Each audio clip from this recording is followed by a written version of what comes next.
J'espère que portez-vous très bien. Moi, c'est Sadiq Issa. Soyez le bienvenu sur notre chaîne YouTube Mapelvira TV. N'oubliez pas de s'abonner.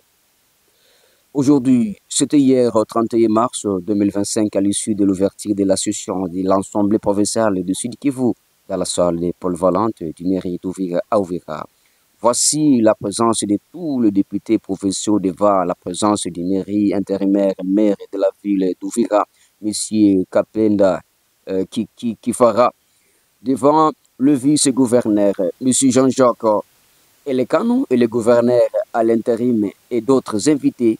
Par ailleurs, le président de l'Assemblée provinciale du Sud Kivu, Zihindula Kaveza Feston, a salué la tenue de plusieurs pourparlers et processus de paix pour aboutir à une paix durable dans la partie en RDC. Nous soutenons et encourageons la résolution 2773 du Conseil de sécurité des Nations Unies sur la RDC et les pourparlers de Doha, ainsi que les processus de paix de Nairobi et de Luanda, dans un dialogue sincère, inclusif en fait de déboucher finalement et rapidement sur une paix durable et mettre fin aux crises de notre province, a indiqué le président de l'Assemblée provinciale du Sud Kivu, M. Zipindula Kabeza Festo. Le président de l'organe libérant a insisté sur le fait que les institutions au niveau du Sud Kivu ont été perturbées depuis l'occupation du Bukavu par les troupes de l'AFCEBAR et a appelé les autorités nationales et les doter des moyens nécessaires pour le fonctionnement des agents. En d'autres, le président de l'Assemblée provinciale a tout précisant en disant la guerre n'a pas seulement affecté nos populations, elle a également mis en péril le bon fonctionnement de nos institutions. Nous plaidons aussi pour la mise en place d'un plan contingence en faveur de la population déplacée et des institutions provinciales délocalisées à Ouvira. Devant les invités, M. Jean-Jacques et le canon, vice-gouverneur du Sud Kivu, sorti de cette séance de lien en affirmant aujourd'hui l'Assemblée provinciale vient de faire une session inaugurale, une session pour la session du mois de mars 2025. Cela montre que, au lieu de voir, la situation est devenue normale et les activités se déroulent continuellement. N'oubliez pas de s'abonner sur notre chaîne YouTube. Regardez la vidéo.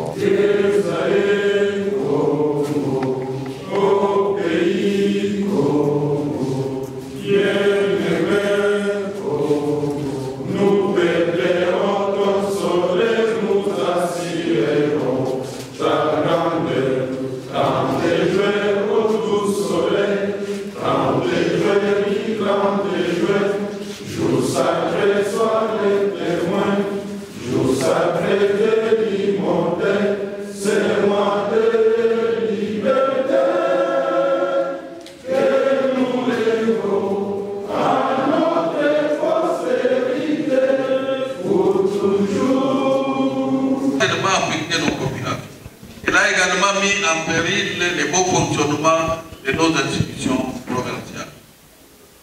Il y a un défi lié au fait que l'administration est paralysée par cette situation de guerre et la précarité des moyens.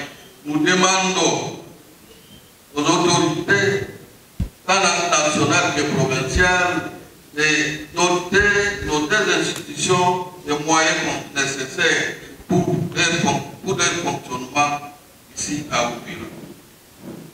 Mais également, afin de leur permettre de s'acquitter honorablement de leur mission au cours de cette période difficile. Nous profitons de cette séance pour plaider aussi pour la mise en place d'un plan de contingence en faveur de la population déplacée et de ces institutions provinciales délocalisées aujourd'hui à Ouvira avec l'appui du gouvernement provincial et du gouvernement central. Sur le plan socio-économique, la situation demeure préoccupante. La crise sécuritaire actuelle est venue l'amplifier.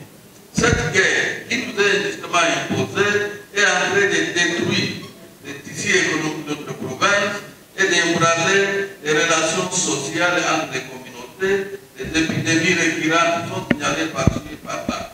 La crise sécuritaire accentue et amplifie dangereusement la pauvreté et le chômage.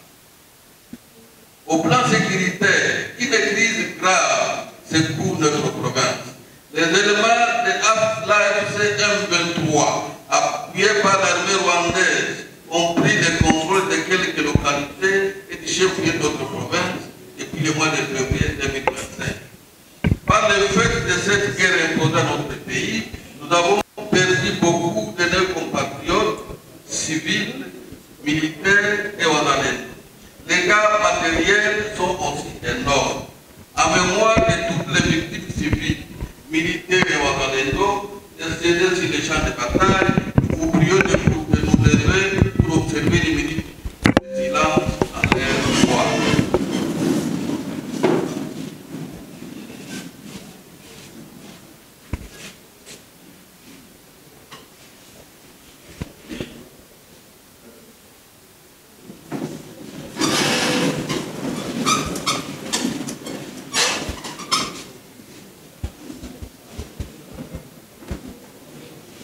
Qui veut la paix prépare la guerre, dit-on.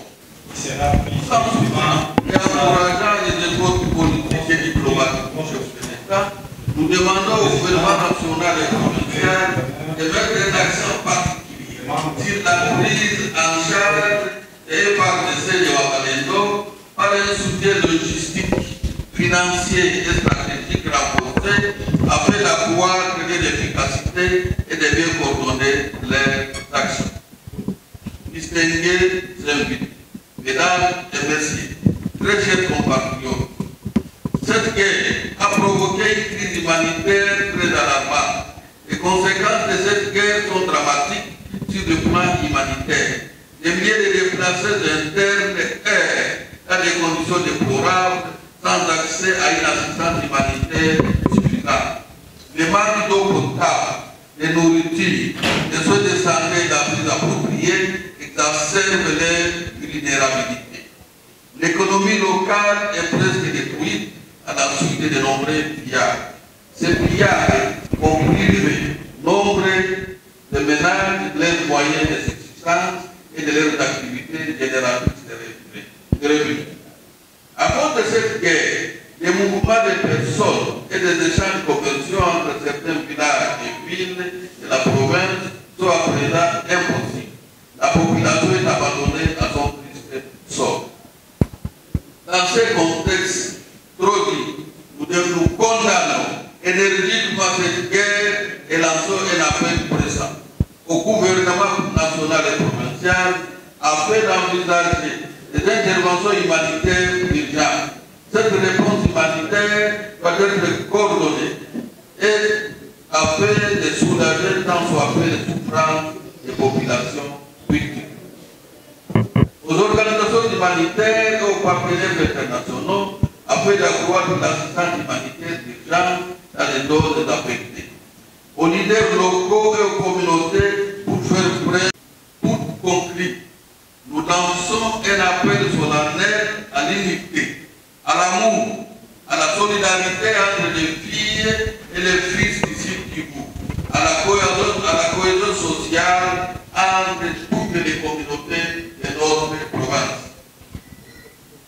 Face à l'ampleur des défis qui se dressent devant nous aujourd'hui, nous devons absolument nous dépasser, transcender nos divergences, privilégier ce qui nous unit et œuvrer ensemble pour le bien commun et la résilience positive au niveau provincial. Nous avons un devoir sacré envers la population et les générations futures, celui de travailler sans relâche pour établir la paix, relancer le développement et assurer le bon fonctionnement de nos institutions. Toutes les institutions et services œuvrant aujourd'hui en province doivent travailler coup à coup, chacun en ce qui les concerne, dans le respect des normes et règlements qui les régissent. Que session parlementaire de mars 2025 soit celle d'un sursaut collectif de la détermination et de l'action. C'est sur ces mots que nous déclarons ouverte la session ordinaire de mars 2025. Que vive la République démocratique du Congo, que vive l'Assemblée provinciale du Sud-Kivu, que vive la province du Sud-Kivu. Nous vous remercions.